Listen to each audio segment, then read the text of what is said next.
വിശുദ്ധ ലൂക്കാ എഴുതിയ സുവിശേഷം അധ്യായം 6. സാബത്ത് ആചരണത്തെക്കുറിച്ച് തർക്കം. ഒരു സാബത്ത് ദിവസം യേശു ഗോതമ്പ് വയലിലൂടെ കടന്നു പോകുമ്പോൾ അവൻ്റെ ശിഷ്യന്മാർ കതിരുകൾ പറിച്ച് കൈകൊണ്ട് തിരുമ്മി തിന്നു. ഫരിസേയരിൽ ചിലർ ചോദിച്ചു, സാബത്തിൽ നിഷിദ്ധമായത് നിങ്ങൾ ചെയ്യുന്നതെന്ത്? അവൻ മറുപടി പറഞ്ഞു, വിശന്നപ്പോൾ ദാവീദും അനുചരന്മാരും എന്താണ് ചെയ്തതെന്ന് നിങ്ങൾ വായിച്ചിട്ടില്ലേ? അവൻ ദേവാലയത്തിൽ പ്രവേശിച്ച് പുരോഹിതന്മാർക്കല്ലാതെ മറ്റാർക്കും ഭക്ഷിക്കാൻ അനുവാദമില്ലാത്ത കാഴ്ചയപ്പം എടുത്ത് ഭക്ഷിക്കുകയും കൂടെയുണ്ടായിരുന്നവർക്ക് കൊടുക്കുകയും ചെയ്തില്ലേ? അവൻ അവരോട് പറഞ്ഞു, മനുഷ്യപുത്രൻ സാബത്തിൻ്റെയും കർത്താവാണ്. സാബത്തിൽ രോഗശാന്തി. മറ്റൊരു സാബത്തിൽ അവൻ ഒരു സിനഗോഗിൽ പ്രവേശിച്ച് പഠിപ്പിക്കുകയായിരുന്നു. അവിടെ വലതുകൈ ശോഷിച്ച ഒരുവനുണ്ടായിരുന്നു. നിയമജ്ഞരും ഫരിസേയരും യേശുവിൽ കുറ്റമാരോപിക്കാൻ പഴുതുനോക്കി സാബത്തിൽ അവൻ രോഗശാന്തി നൽകുമോ എന്ന് ശ്രദ്ധിച്ചുകൊണ്ടിരുന്നു. അവൻ അവരുടെ വിചാരങ്ങൾ മനസ്സിലാക്കിയിട്ട് കൈ ശോഷിച്ചവനോട് പറഞ്ഞു, എഴുന്നേറ്റ് നടുവിൽ വന്നു നിൽക്കുക. അവൻ എഴുന്നേറ്റു നിന്നു. യേശു അവരോട് പറഞ്ഞു, ഞാൻ നിങ്ങളോട് ചോദിക്കുന്നു, സാബത്തിൽ നന്മ ചെയ്യുന്നതോ തിന്മ ചെയ്യുന്നതോ ജീവനെ രക്ഷിക്കുന്നതോ നശിപ്പിക്കുന്നതോ ഏതാണ് അനുവദനീയം? അവിടെ കൂടിയിരുന്ന എല്ലാവരുടെയും നേരെ നോക്കിക്കൊണ്ട് അവൻ ആ മനുഷ്യനോട് പറഞ്ഞു, കൈ നീട്ടുക. അവൻ കൈ നീട്ടി, അത് സുഖപ്പെട്ടു. അവർ രോഷാകുലരായി യേശുവിനോട് എന്താണ് ചെയ്യേണ്ടതെന്ന് പരസ്പരം ആലോചിച്ചു. അപ്പസ്തോലന്മാരെ തെരഞ്ഞെടുക്കുന്നു. ആ ദിവസങ്ങളിൽ അവൻ പ്രാർത്ഥിക്കാനായി ഒരു മലയിലേക്ക് പോയി. അവിടെ ദൈവത്തോട് പ്രാർത്ഥിച്ചുകൊണ്ട് രാത്രി മുഴുവൻ ചെലവഴിച്ചു. പ്രഭാതമായപ്പോൾ അവൻ ശിഷ്യന്മാരെ അടുത്തു വിളിച്ച് അവരിൽ നിന്ന് 12 പേരെ തെരഞ്ഞെടുത്ത് അവർക്ക് അപ്പസ്തോലന്മാർ എന്ന് പേര് നൽകി. അവർ പത്രോസ് എന്ന് അവൻ പേര് നൽകിയ ശിമയോൻ, അവൻ്റെ സഹോദരനായ അന്ത്രയോസ്, യാക്കോബ്, യോഹന്നാൻ, പീലിപ്പോസ്, ബർത്തലോമിയ, മത്തായി, തോമസ്, ഹൽപ്പയുടെ പുത്രനായ യാക്കോബ്, തീവ്രവാദിയായി അറിയപ്പെട്ടിരുന്ന ശിമയോൻ, യാക്കോബിൻ്റെ മകനായ യൂദാസ്, ഒറ്റുകാരനായി തീർന്ന യൂദാസ് കറിയോത്ത എന്നിവരാണ്. രോഗികളെ സുഖപ്പെടുത്തുന്നു. അവൻ അവരോടുകൂടെ ഇറങ്ങി സമതലത്തിൽ വന്നു നിന്നു. ശിഷ്യന്മാരുടെ ഒരു വലിയ ഗണവും അവൻ്റെ വചനം ശ്രവിക്കുന്നതിനും രോഗശാന്തി നേടുന്നതിനുമായി യൂദയ, ജെറുസലേം എന്നിവിടങ്ങളിൽ നിന്നും തൈർ, സീദോൻ എന്നീ തീരപ്രദേശങ്ങളിൽ നിന്നും വന്ന വലിയ ജനസമൂഹവും അവിടെ ഒരുമിച്ചുകൂടി. അശുദ്ധാത്മാക്കളാൽ പീഡിതരായവർ സുഖമാക്കപ്പെട്ടു. ജനങ്ങളെല്ലാം അവനെ ഒന്ന് സ്പർശിക്കാൻ അവസരം പാർത്തിരുന്നു. എന്തെന്നാൽ അവനിൽ നിന്ന് ശക്തി പുറപ്പെട്ട് എല്ലാവരെയും സുഖപ്പെടുത്തിയിരുന്നു. സുവിശേഷ ഭാഗ്യങ്ങൾ.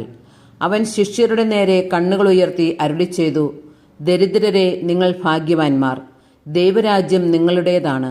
ഇപ്പോൾ വിശപ്പ് സഹിക്കുന്നവരെ നിങ്ങൾ ഭാഗ്യവാന്മാർ, നിങ്ങൾ തൃപ്തരാക്കപ്പെടും.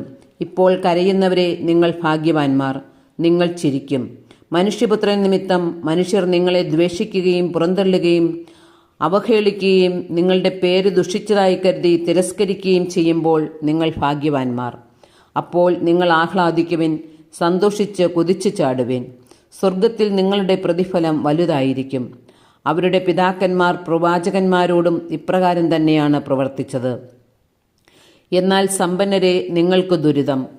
നിങ്ങളുടെ ആശ്വാസം നിങ്ങൾക്ക് ലഭിച്ചു കഴിഞ്ഞു. ഇപ്പോൾ സംതൃപ്തരായി കഴിയുന്നവരെ, നിങ്ങൾക്ക് ദുരിതം. നിങ്ങൾക്ക് വിശക്കും. ഇപ്പോൾ ചിരിക്കുന്നവരെ, നിങ്ങൾക്ക് ദുരിതം. നിങ്ങൾ ദുഃഖിച്ചു കരയും.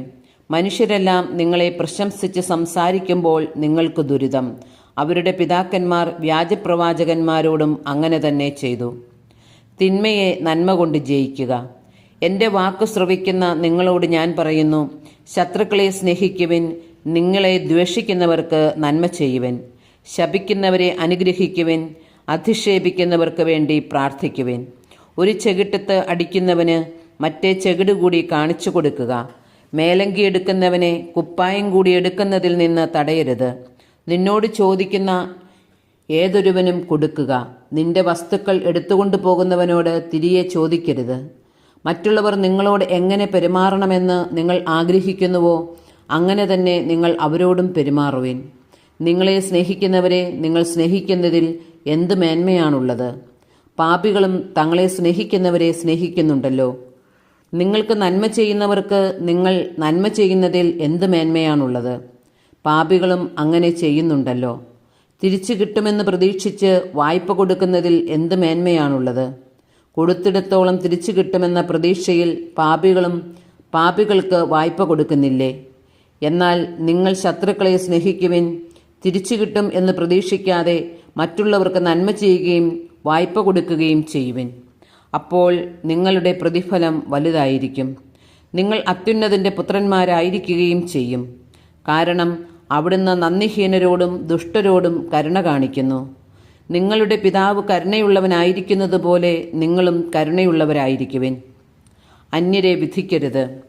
നിങ്ങൾ വിധിക്കരുത്, നിങ്ങളും വിധിക്കപ്പെടുകയില്ല. കുറ്റാരോപണം നടത്തരുത്, നിങ്ങളുടെ മേലും കുറ്റം ആരോപിക്കപ്പെടുകയില്ല. ക്ഷമിക്കുവിൻ, നിങ്ങളോടും ക്ഷമിക്കപ്പെടും. കൊടുക്കുവിൻ, നിങ്ങൾക്കും കിട്ടും. അമർത്തിക്കുലുക്കി നിറച്ചളന്ന് അവർ നിങ്ങളുടെ മടിയിൽ ഇട്ടുതരും. നിങ്ങൾ അളക്കുന്ന അളവുകൊണ്ട് തന്നെ നിങ്ങൾക്കും അളന്നു കിട്ടും. അവൻ ഒരു ഉപമയും അവരോട് പറഞ്ഞു. കുരുടനു കുരുടനെ നയിക്കുവാൻ സാധിക്കുമോ? ഇരുവരും കുഴിയിൽ വീഴുകയില്ലേ? ശിഷ്യൻ ഗുരുവിനേക്കാൾ വലിയവനല്ല. എന്നാൽ എല്ലാം പഠിച്ചു കഴിയുമ്പോൾ അവൻ ഗുരുവിനെപ്പോലെ ആകും. നിന്റെ സഹോദരന്റെ കണ്ണിലെ കരട് നീ കാണുകയും സ്വന്തം കണ്ണിലെ തടിക്കഷ്ണത്തെ ഗവനിക്കാതിരിക്കുകയും ചെയ്യുന്നതെന്ത്? സ്വന്തം കണ്ണിലെ തടിക്കഷ്ണം കാണാതിരിക്കെ സഹോദര, നിന്റെ കണ്ണിലെ കരട് ഞാൻ എടുത്തു കളയട്ടെ എന്ന് പറയാൻ നിനക്ക് എങ്ങനെ കഴിയും? കപടനാട്യക്കാരാ, ആദ്യമേ നിന്റെ കണ്ണിലെ തടിക്കഷ്ണം എടുത്തു മാറ്റുക. അപ്പോൾ നിന്റെ സഹോദരന്റെ കണ്ണിലെ കരട് എടുത്തു കളയാൻ കഴിയത്തക്ക വിധം നിന്റെ കാഴ്ച തെളിയും. ഫലത്തിൽ നിന്ന് വൃക്ഷത്തെ അറിയുക. നല്ല വൃക്ഷം ചീത്തഫലങ്ങൾ പുറപ്പെടുവിക്കുന്നില്ല, ചീത്ത വൃക്ഷം നല്ല ഫലങ്ങളും. ഓരോ വൃക്ഷവും ഫലം കൊണ്ട് തിരിച്ചറിയപ്പെടുന്നു. മുൾച്ചെടിയിൽ നിന്ന് അത്തിപ്പഴമോ ഞെരിഞ്ഞിലിൽ നിന്ന് മുന്തിരിപ്പഴമോ ലഭിക്കുന്നില്ലല്ലോ.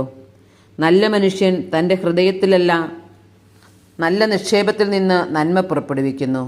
ചീത്ത മനുഷ്യൻ തിന്മയിൽ നിന്ന് തിന്മ പുറപ്പെടുവിക്കുന്നു. ഹൃദയത്തിൻ്റെ നിറവിൽ നിന്നാണല്ലോ അധരം സംസാരിക്കുന്നത്. ഉറച്ച അടിസ്ഥാനം. നിങ്ങൾ എന്നെ കർത്താവേ കർത്താവേ എന്ന് വിളിക്കുകയും ഞാൻ പറയുന്ന കാര്യങ്ങൾ പ്രവർത്തിക്കാതിരിക്കുകയും ചെയ്യുന്നത് എന്തുകൊണ്ട്?